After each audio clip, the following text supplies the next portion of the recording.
Welcome back to another episode of the Traders Brawl Podcast. If you are new, welcome. I'm Adel, the host, and today I'm going to be here with Mr. Key, also known as Karnika. We're going to be here discussing his profile, what he's building in the Web3 space. But before we get to that, we are a creative marketing agency. We are here to educate and learn from industry experts and leaders in the Web3 and fintech space. So this is why we are here, why I've launched this podcast, so we can all learn together.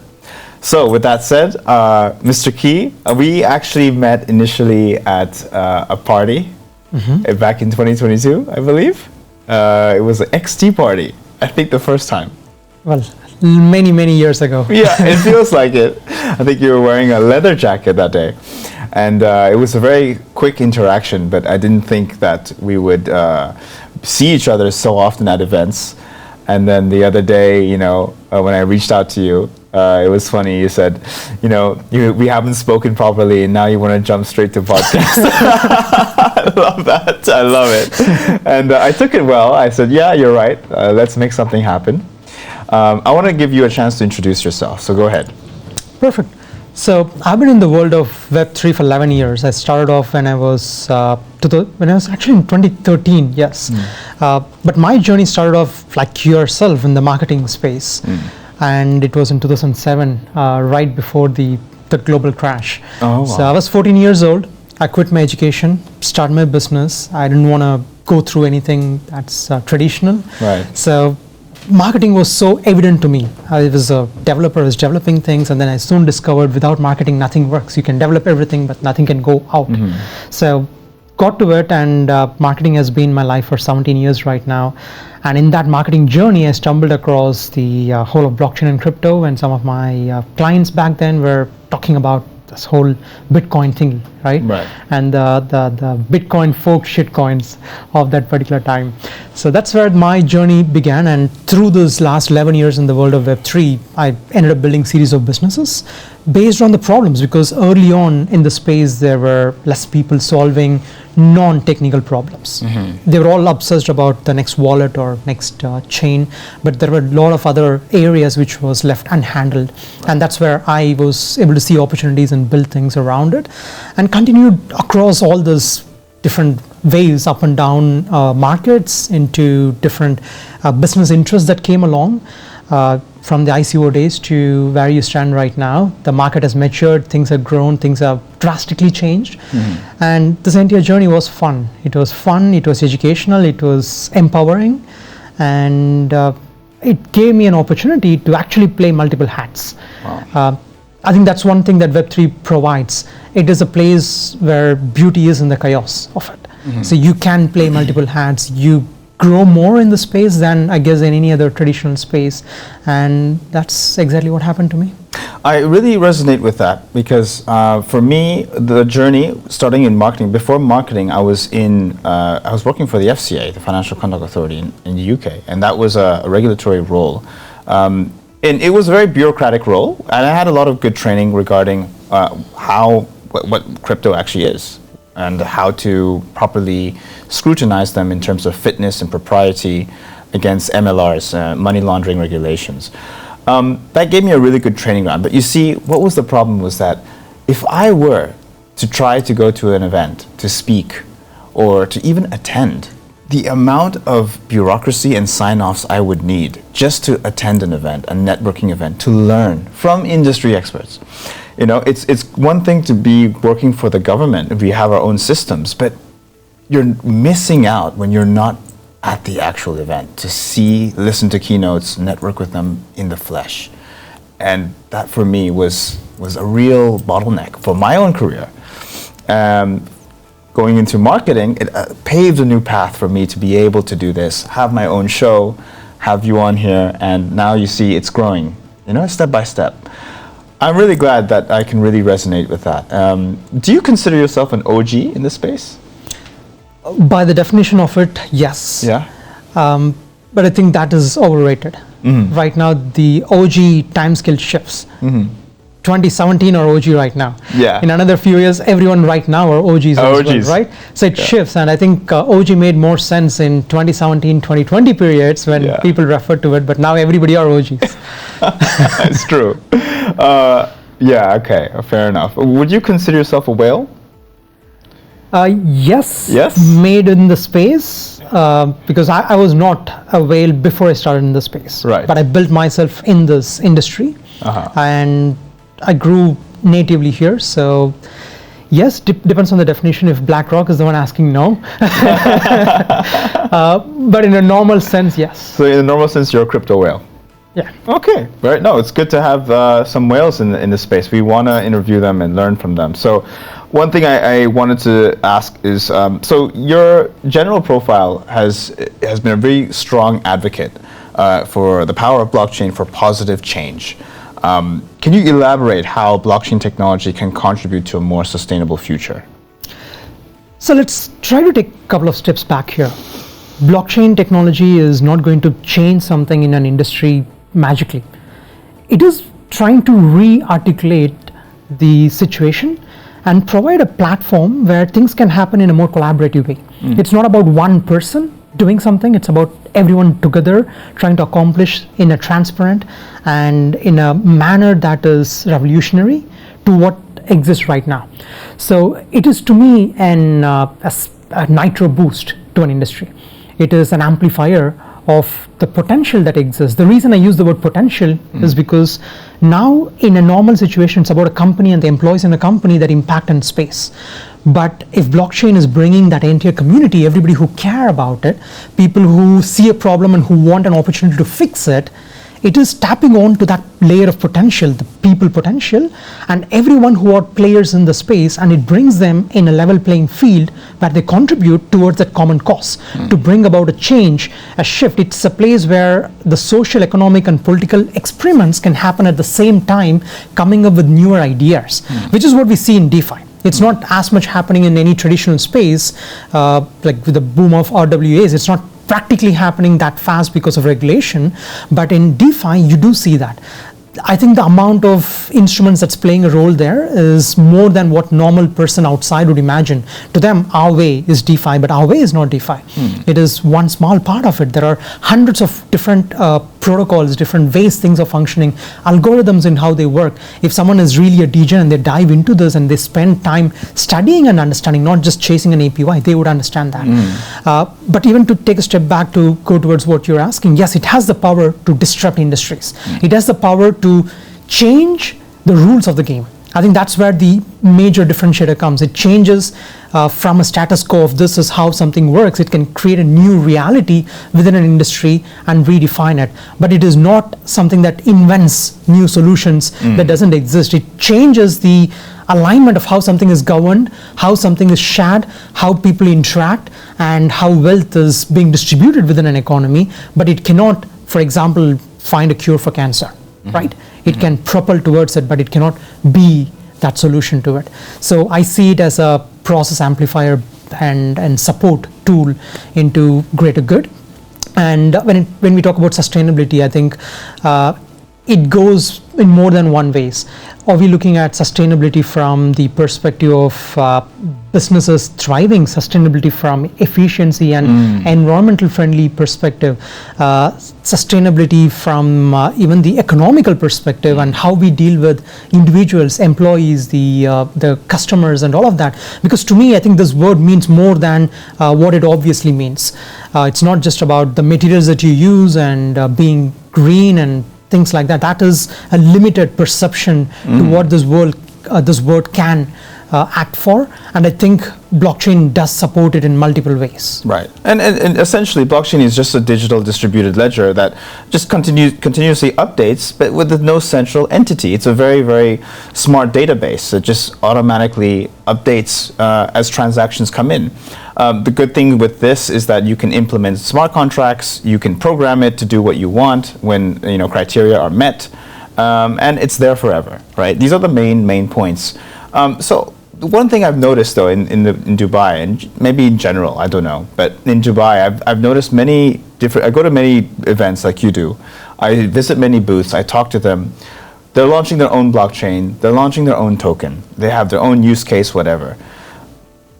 Are you? Do you ever like wonder how many people actually use the products, what it's intended for, like use the tokens, what it's intended for, or they just buy the tokens for the economic benefit?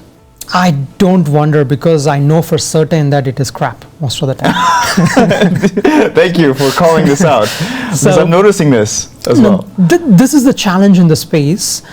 The products that people are creating are mostly to get into the opportunity that exists here. If you're really creating a product to serve a particular audience, you would be focusing more on the product. Right. The token is an instrument to activate a part of your business. It could be either to bring in some money, it could be to bring in a community, it could be potentially to build a future value towards it, but that is not happening in the next 6 months. Maybe it can happen in DeFi, in a place where you can immediately bring things. Okay, people can come, people can do certain things, activities right now. But when you have anything to do with the real world interaction, it is going to take time. So most of these blockchains, where are the users going to come from? Let's not even talk about the I think someone just told me there are 500 layer 2s right now. Wow. I know that there are about 1,100 chains available for someone to deploy on EVM alone, but there are 500 layer 2s that recently came to the game. And what is going to happen to them? Right now, the name of the game is an eigen layer point distribution. You go, you stake, you get some airdrops, and then someone else tries to take that same audience, and the same money rotates, and you stake, restake, and you restake the restake thing, and finally you don't know where your money is. And that is how things are progressing. But when all of this game is over, what do you end up with? Because I'm a marketer, and for me, I start with distribution in mind. How do I distribute the product that is being created even before it's created? Right. When it's an idea, the first thought, who is going to use it? How are they going to find this? How would they stick with this? How am I going to lose my audience to someone else some other day? If I cannot answer these 4 questions, if I cannot know for certain, I can bring people, retain them, and monetize that on an ongoing basis and keep them happy, there is a problem. I don't want to touch this thing. With the blockchain, that is a problem. People don't give a thought on that, and we know businesses who have been there for 5-7 years, they're still not understood who their customers are and what they're going to do with them. They're still in that Web3 token gameplay space, which is fine. If this is how this game is played, it's played on a speculative level, and if the customers are the token speculating investors, then so be it. But then we should be very clear, what are we creating and for who? And as long as the people who are creating and the people who are buying are clear, and there are no false perceptions, I think nobody's being cheated upon. But we don't want a situation where, hey, we are creating a layer 1 for the next billion people, but the billion people are not going to come. Let's start with the first 10,000 token holders, and then let's just keep pumping that up, and let's forget about that vision. That's deceiving. We don't want that. Very, and I see that because they focus on the ICO. They're looking at and they always focus on sponsoring. They want the sponsors to come in, raise the funds for the ICO, and then we'll think about other stuff down the line. It's not the right approach. I feel. I feel it's one of the challenges, like you mentioned in blockchain. They're focusing not on how to the distribution part yet, like you mentioned. They just focus on ICO. Our target is to get this launched. But what's the actual long-term value of this? Are people actually going to use it? And I see myself as just another, it's made my mind very diligent for when I see other projects come in. I'm more scrutinizing of it. I'm more skeptical. And I feel that's a problem for people who want to get into this space. They're like, I don't know there's so many blockchains, there's so many ICOs, there's so many tokens. How do I filter? And I wanted to know how do you solve this? How do you filter for the right project? You have 2 different paths there. Yeah. One, you would go towards the right product market fit, and what you could do with the product in the future. Yeah. And if that is a great concept, you would look at having the equity in the business and token as a potential incentive, which is where you see the equity token warrant model, because the token holds a value. So the equity holds a value in there because equity is the business. The token is their utility and the gameplay. On the other side, you have businesses that are good at going to the market. They know how the crypto market works, and they would just make money in the crypto market. That's it. So these are two different types. If as an investor, you got to make a choice which side you're gonna be in. And this is, I guess, the place where meme coins are playing a good game in this 2024, because now that's simple. You don't have to understand the tech. You don't have to understand the complexity. You don't have to understand the model. It's just simple. It's there. Everything is out there. You just buy it and it goes up in price. If otherwise it comes down in price. It's a two-way street, and there's only two things that's going to happen. It's simple for people, which is why most of the people from the rest of the world, when they hear about it, they come and land on memes. It's marketed. It's very easy for them to understand. It's a culture that they connect to, and they go on. But these businesses have to still reiterate their model of how they do it, their model of even the fundraising, to how they go to the market and what they do thereafter. But I'm a guy who likes to go with the fundamentals. I would like to invest and be part of businesses that are having the right process in place. Do they even have user interviews? Did they even talk to people to find if that problem exists? Sure, you can try to solve a problem that does not exist. Maybe it's a new market, but there should be a process of validation. You need to know how you're going to verify that you even make sense.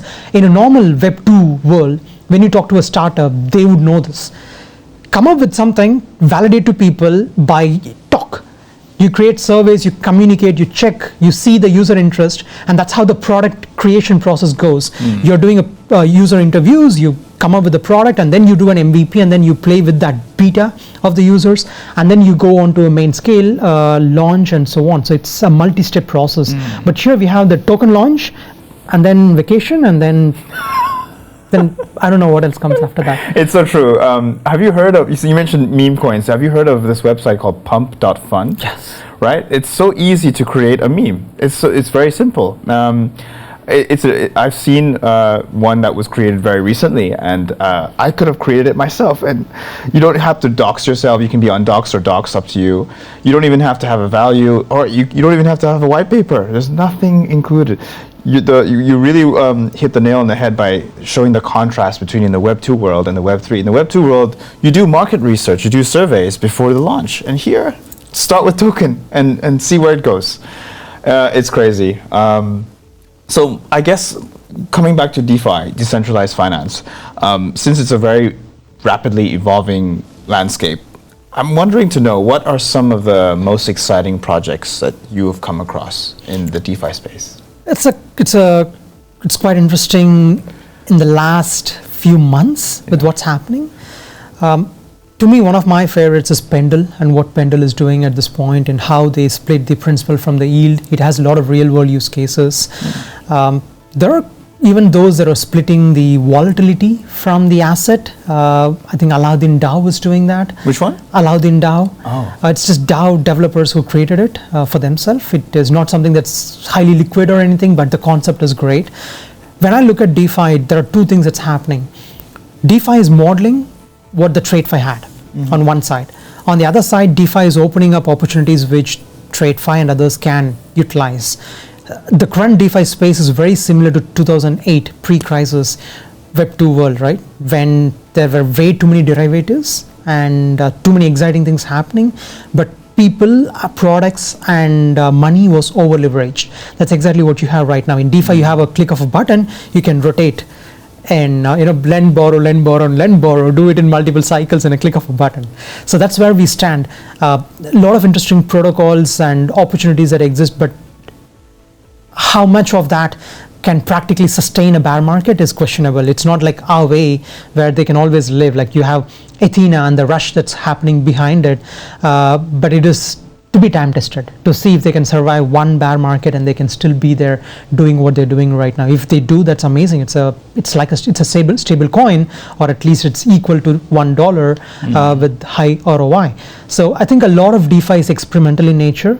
I wouldn't tell people, okay, go ahead and go crazy on them right away.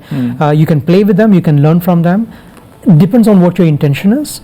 To me, it is about building real world businesses and real world products, and DeFi knowledge and DeFi gameplay gives you that identification towards what you could do around it. A lot of this DeFi can be brought into RWA space in a creative way. and it can be brought in a way with deep liquidity.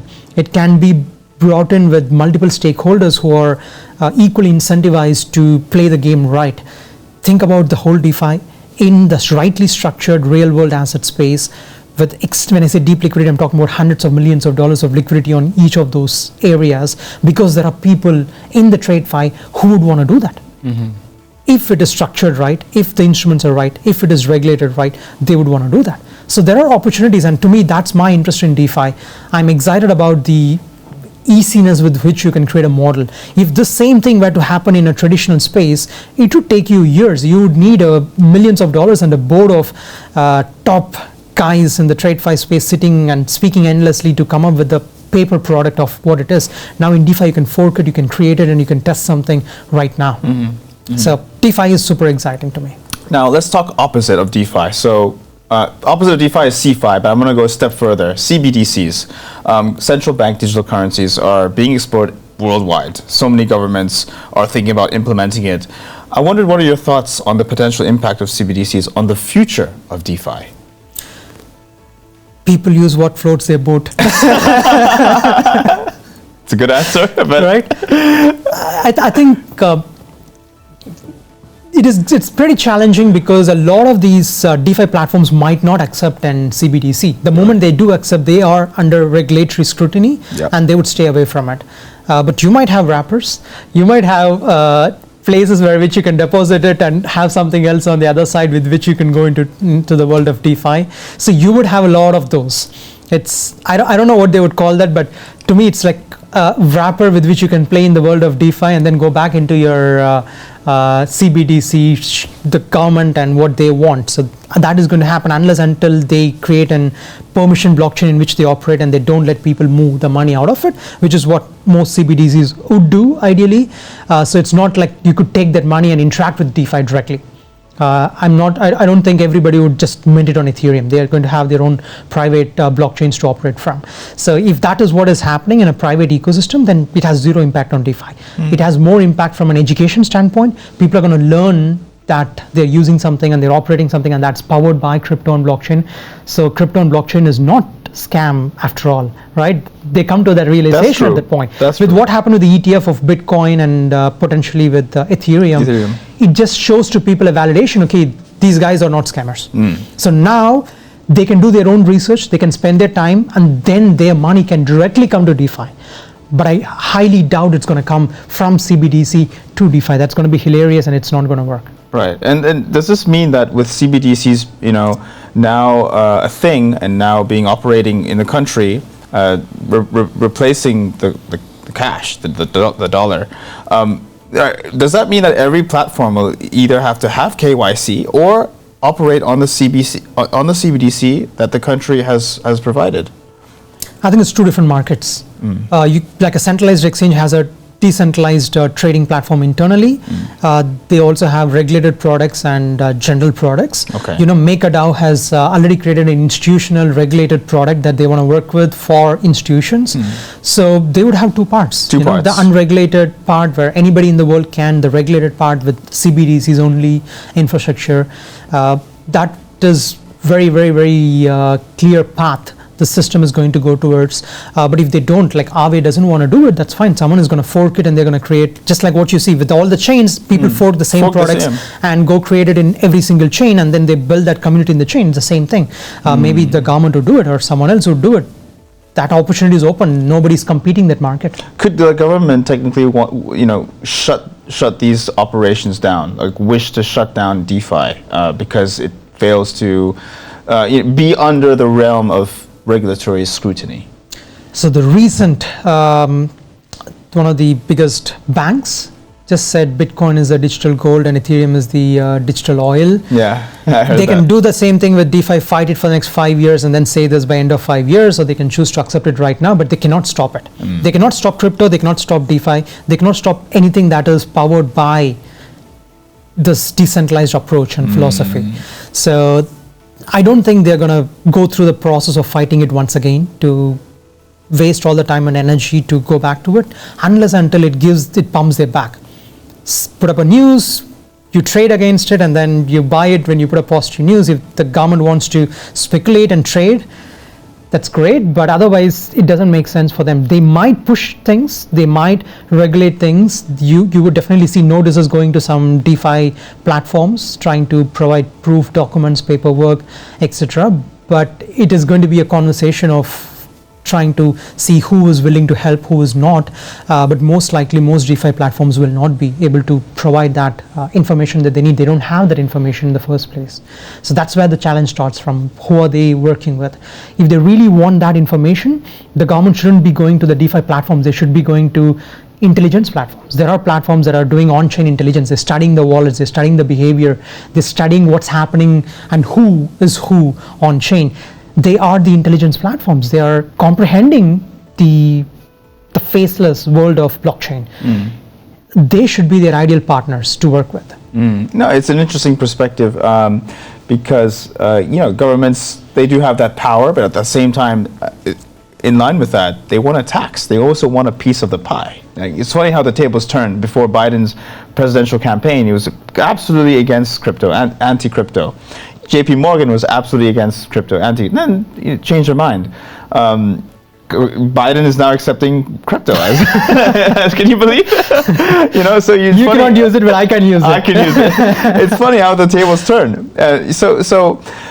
I would be, I would be intrigued that governments would allow DeFi projects to work and have their. But I would have an idea. I would think that they would want to tax it. They would want to say, hey, we want a piece of that pie. You're making money. It's unregulated money, but this money cannot be. You can't just get this money like that so easily. We want a piece of that pie. So we're going to find a way to tax you on your DeFi projects. And I feel that, what do you think that they could do that? I think the way the governments can practically execute on that is through two means. One, the on-ramp and off-ramp, the place where you cash in, cash out. That's the place. That's the place. And they already did that. They have tightened all the OTC providers. Any regulated institutional OTC providers, they do require all the documents and proof of funds. They need all of that. Exchanges need that. Of course, people move to new exchanges. That's the open market. They go to exchanges where the KYC requirements are not stringent. But they did that successfully with the US. And the other part of it is the fear factor. You need a strong stick to force the farmer. So that's the fear factor that comes with playing around with the US citizen, is what forces many people not to accept them. So these are the two ways really for government. Put up a policy, restrict the on-ramp and off-ramp means, and then create fear with everyone that they don't want to work with the citizens of a country until they go through and accept the regulation. So that is working successfully in few regions in the world. But end of the day, if people choose to have something in crypto, accept money in crypto, hold it in crypto, grow that in crypto, and spend that in crypto, what can you do with it? No, it's a fair point. El Salvador has made it its legal tender. It's a good example to look at as a forward-thinking country that believes that there's a future in Bitcoin. That's it's an asset that will grow with time. Deflationary. Interesting take. What do you make of Binance's delisting of Tether? Was it Tether or USDC? They recently delisted. I don't think they delisted Tether, no. But they delisted few other coins. One of them was Waves as well. Yes. Waves. What do you make of the delisting? Some of these delistings. Do you any thoughts that come to your mind? Why? I don't personally know. I don't know why Binance did that. Normally delisting happens to projects which are dead, inactive, there's nothing much happening. Probably some of those projects are dead, right. Or maybe not, or maybe there is a legal compliance challenges that they have. Right. Because normally when listing on exchanges, there are compliance requirements to meet. True. Apparently exchanges don't care. They normally just want a legal attorney's paper, and then some random attorney can give a piece of paper saying it's not a security and it flies. But maybe Binance is just tightening up their compliance and some things did not check off. I'm not sure why they did what they did. But I think there should be a process with centralized exchanges for listing and delisting, and at this point it's purely a monkey game. Right now, the news is trending with Iggy Azalea's meme coin. Have you heard about that? Mother, which raised something in the millions. I don't remember the exact number. It's funny, I haven't heard about Iggy Azalea's last album last song in ages. Out of nowhere, she drops a token. You know, I'm wondering, is this like a substitute for her career? What do you think? What do you make of this? Right now, it for sure is. For sure. Sorry, Iggy. No, I think the opportunity in the space is very high. Right. Right.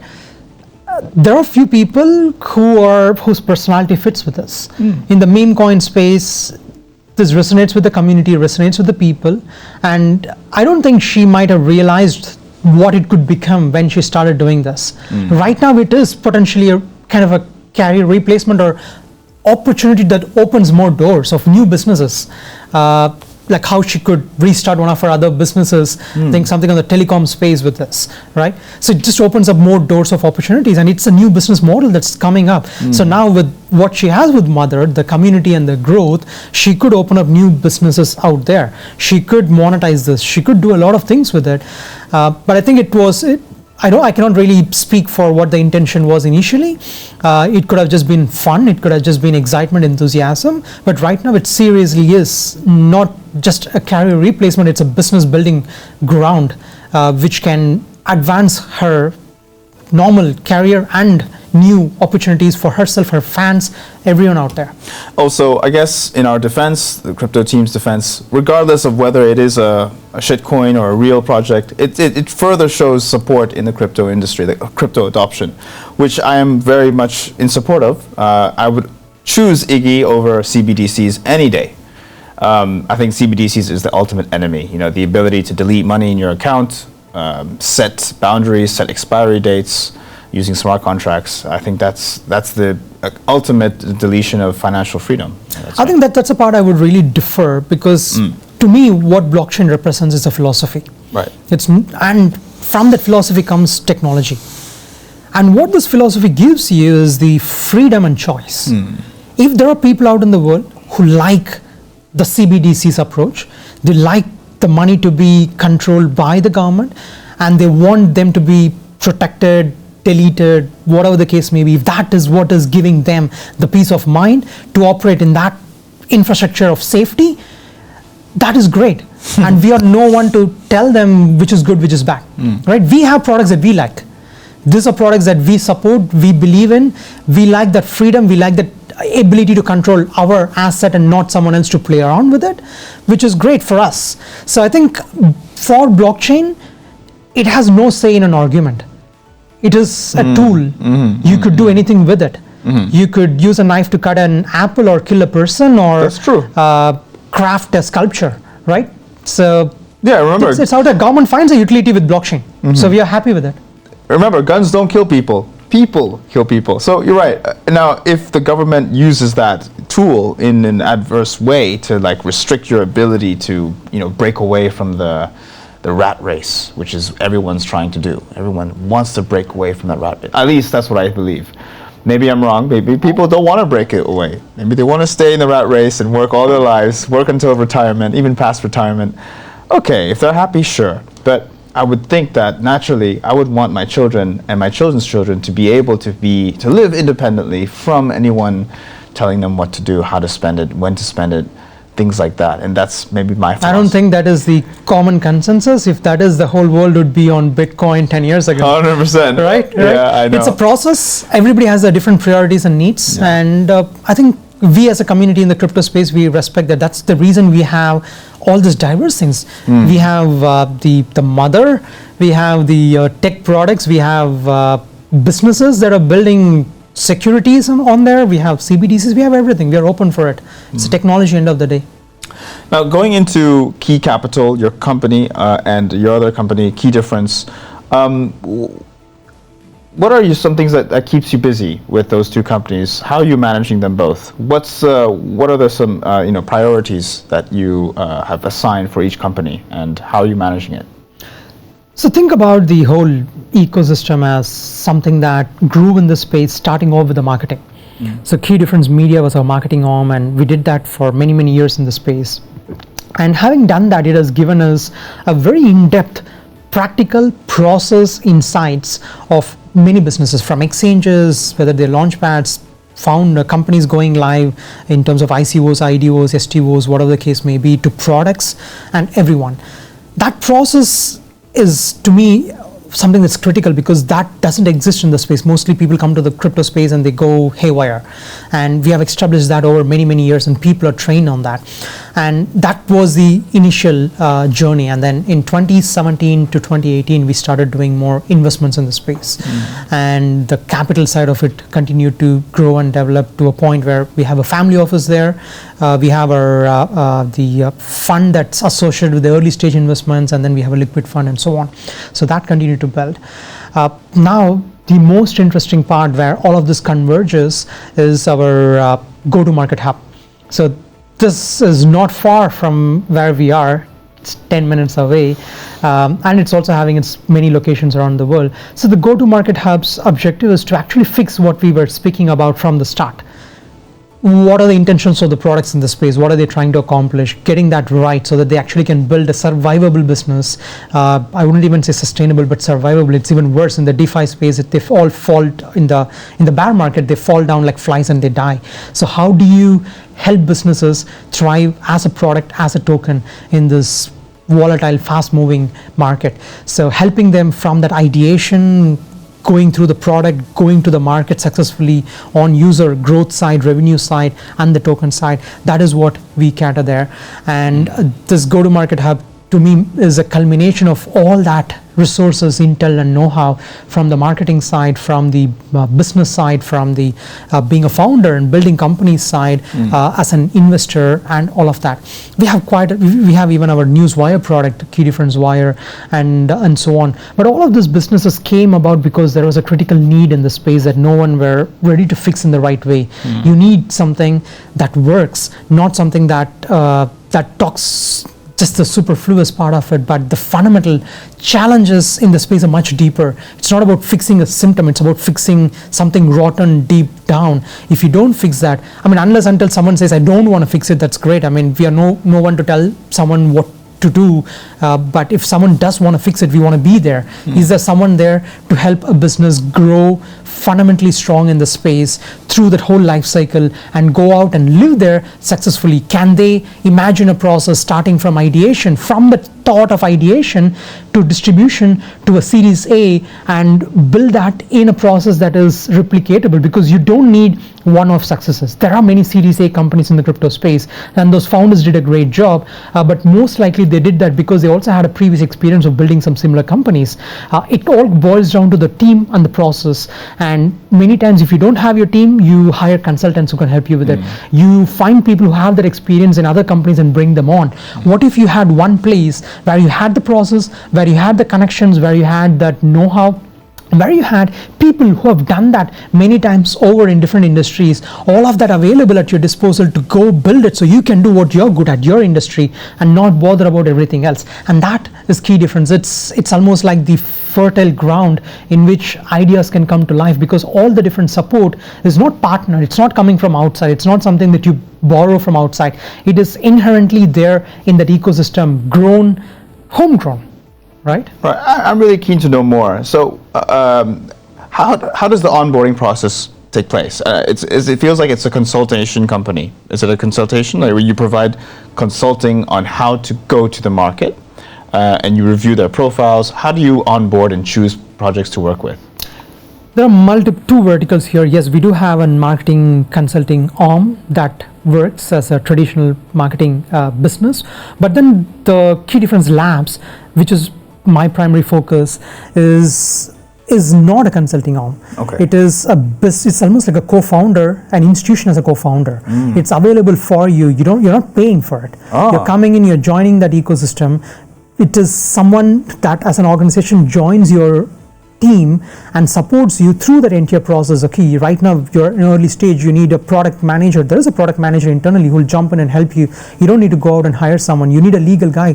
There are available right at your disposal immediately the moment you want. Oh, that's You're amazing. going to market, you need a KOL manager. They're available for you right now. You don't need to go find someone for it. Wow. They're all internally. That the whole suite of all the people that you need in building your business, growing your business within the space, from the product to the marketing to the token, the crypto crypto side of it, all of those aspects, partnership, and even physical people. Physically, people are present in our team in Japan, in Vietnam, in Dubai, in South Africa, in US, in many other parts. We have physical presence there. You need something done there. There are people who would do it for you and with you, and that support is what is being provided there. So it's not a consulting agency. It's not an agency in the first place. Do you want a co-founder who is an organization with all the toolkits, a Swiss Army knife, and it's not a one-man limited by time and resource? That is Key Difference Labs. Wow, that's amazing. How big is your team? The whole ecosystem of ours is about 80 people, with an extendable about 200 people that we built over the last 11 years in the crypto space. Are they mainly freelancers? Because these work 80 on the people case? Are not. No? 80 people are full time? They are fully there, yes. Oh, so they're always available? Yes. So I think that the backstory, to just go back, if you asked me the same question years ago, I would say that we had over 200 full-time people in our company.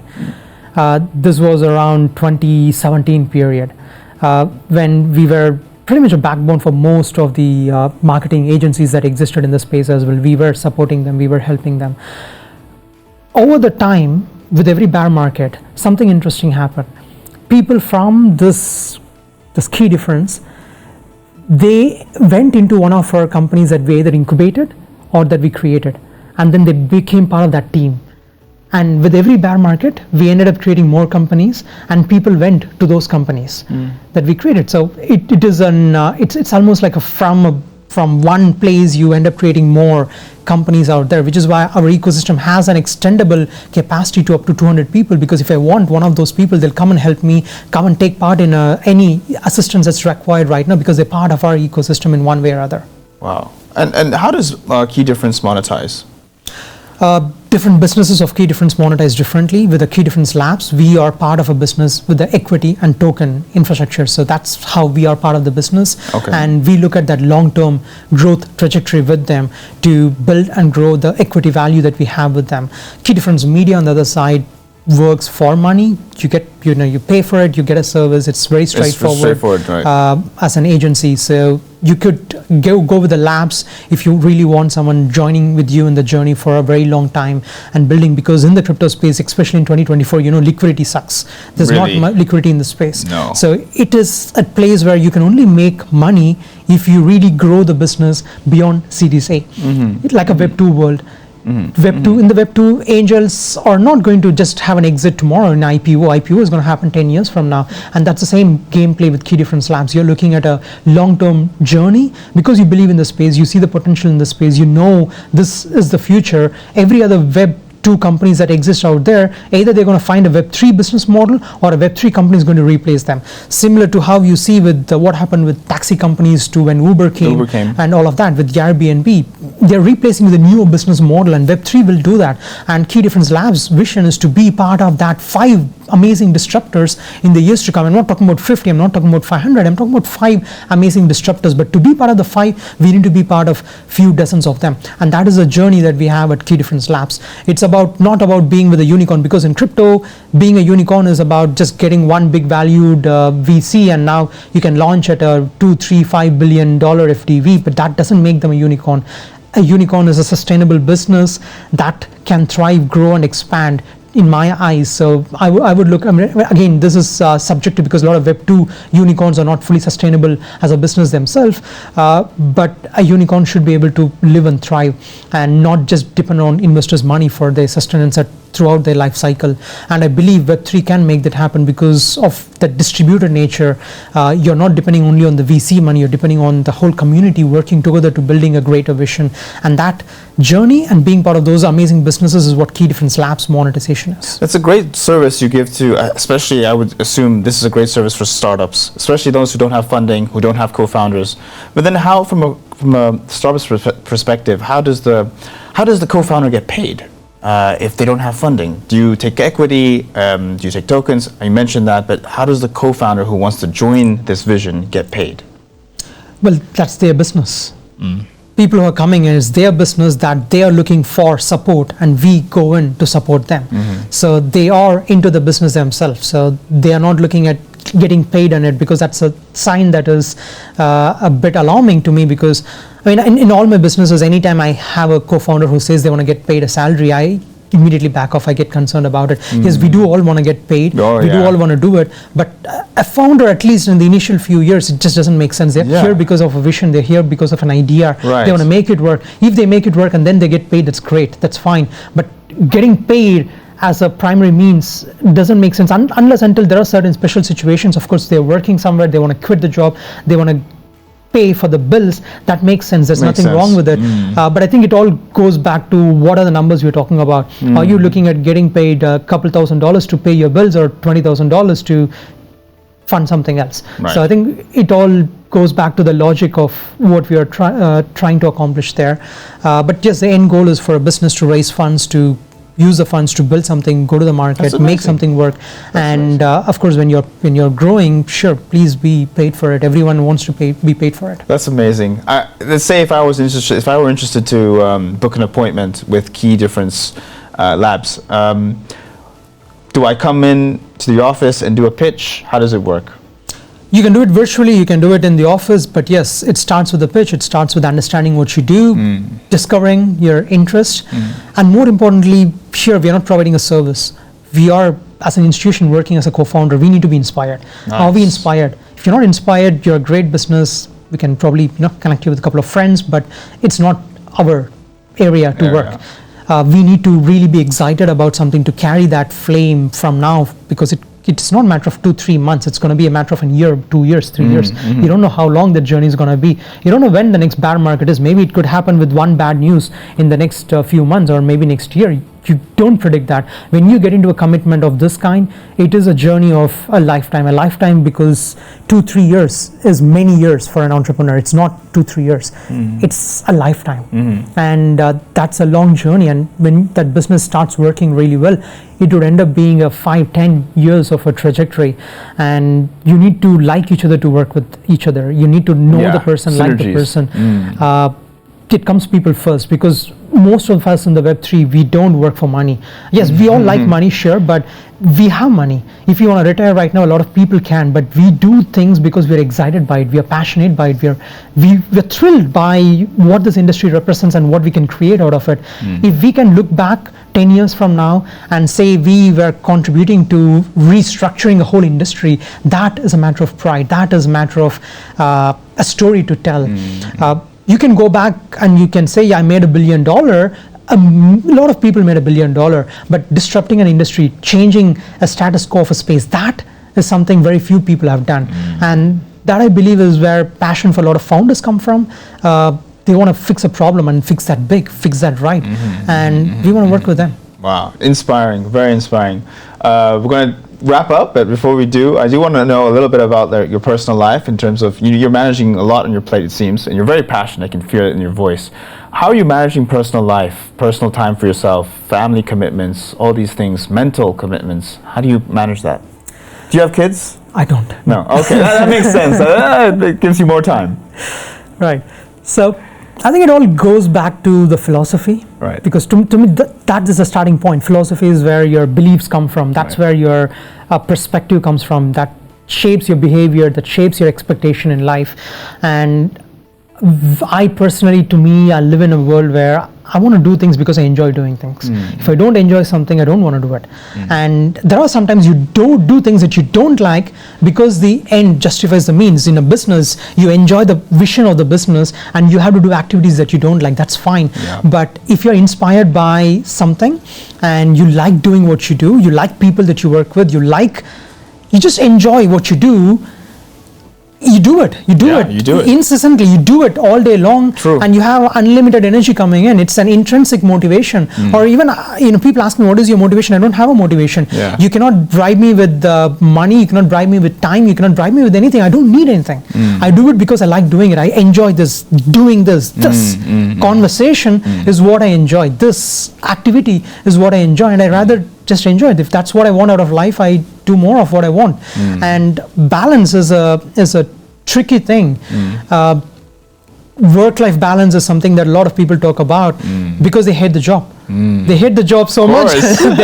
they want a life which they enjoy. But if you enjoy doing everything, if this is your life, work is play, work is fun, and life by itself is also what you do there. You like it, then the work-life balance is different. It's not 50-50, it's not 80-20. It is going to be in a ratio which is driven by what makes you feel good. Yeah. If you don't feel drained at work, you don't need to relax. You could go, if you want to spend time with family, yes, you want to do that, you enjoy that, you do that.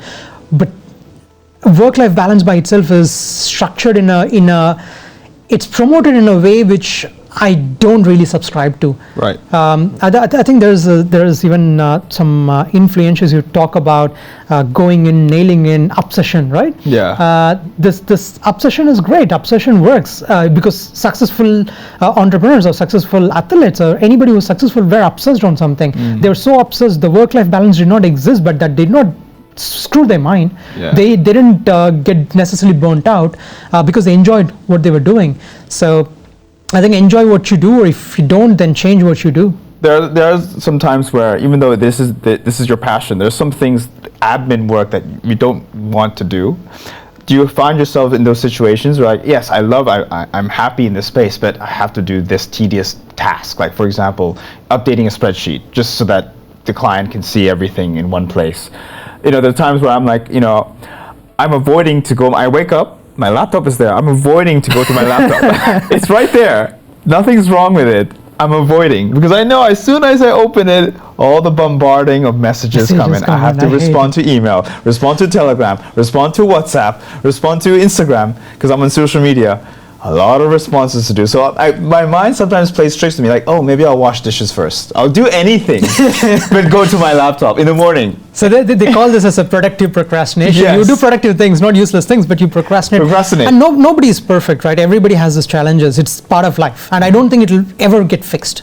Everybody procrastinates. Everybody has things that they don't like. It's about finding ways to deal with it. There are definitely some tasks which I like to do collaboratively. I hate some tasks and I'd rather do it with someone. Jump on a Zoom call and both of us, let's do it together. It works. So it's about finding what works for an individual. Obviously, this is a part which you can go back to traditional time and productivity management principles. What can you delete? What can you delegate? What can you deal with yourself? What do you find creative means of getting the job done, delivering? So there are ways of circumventing this, and there are many standard old school 10-20 years old productivity tactics that talk about this. It's nothing new, but some of those can be a great source of learning to reflect upon, but at least for me, I think over these years we built an organization with a lot of amazing people. Team is excellent.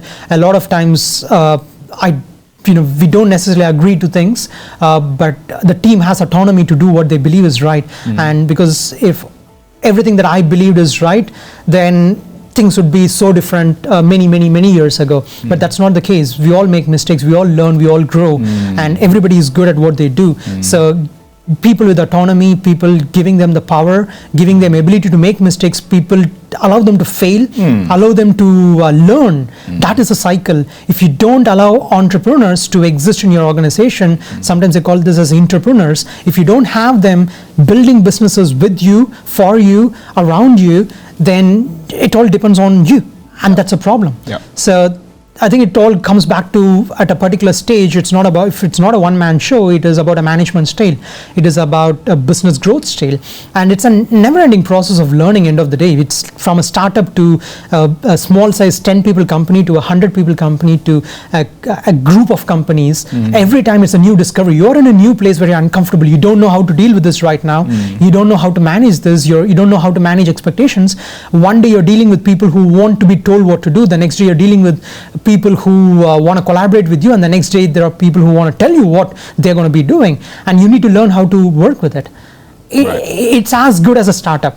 You could have all of these companies, you could be doing all of these different things, but we are learning different stage of a life cycle as a startup does at a different stage. So true. No, you just have to do it. End of the day, there's no shortcuts in life. You just have to do it.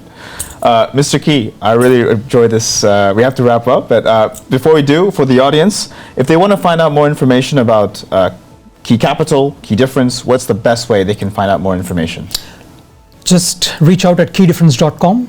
You have access to all the information out there about our marketing, about our fund, about our labs. Everything is out there. There are a lot of interesting things that's happening in our ecosystem from now and moving forward. So stay tuned, just stay subscribed, join us. You can also find me in my LinkedIn and any other place and connect with me. So it's an amazing journey, and I'm sure we'll all stumble across each other in many other parts of this very small Web3 world. I have to visit your office. Make that happen. Thank you everyone for watching. Mr. Key, thank you for your time. I really appreciate it.